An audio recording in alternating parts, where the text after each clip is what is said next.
السلام عليكم هواة ومربين الأزرق العراقي. تاريخ اليوم الخميس الموافق 18/1/2024.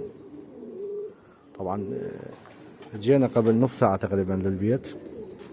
صعدت لقيت الرمادية نازلة، هسه بيه الساعة نازلة الله ولي العلم ما أعرف. طبعا هذا اليوم الثاني يعني العودة من المبيت.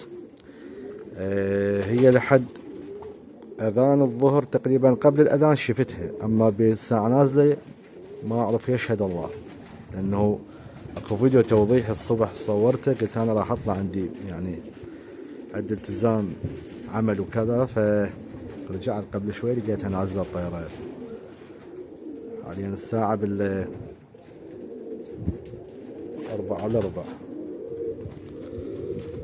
البارحة بالبث المباشر قلت انا عمر ديرها 50 يوم والاصح هو 55.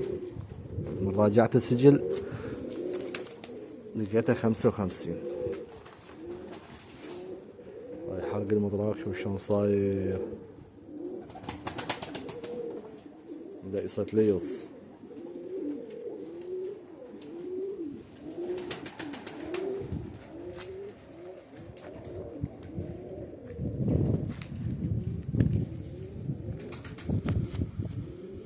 شوف آثار الترهلات بالذيل.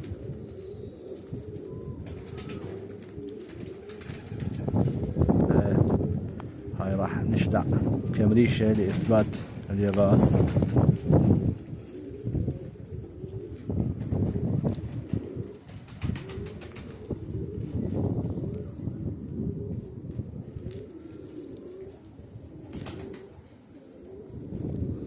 هاي الريشة الثانية، هاي ريشة.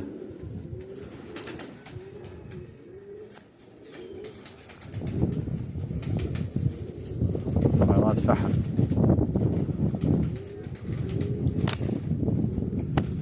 اللي هي رقم الحجل 24، يبدي صفرين 49793 793 نهايته.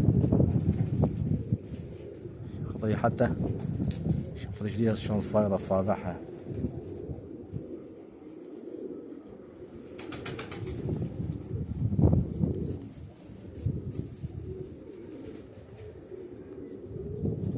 تحياتنا اخوان.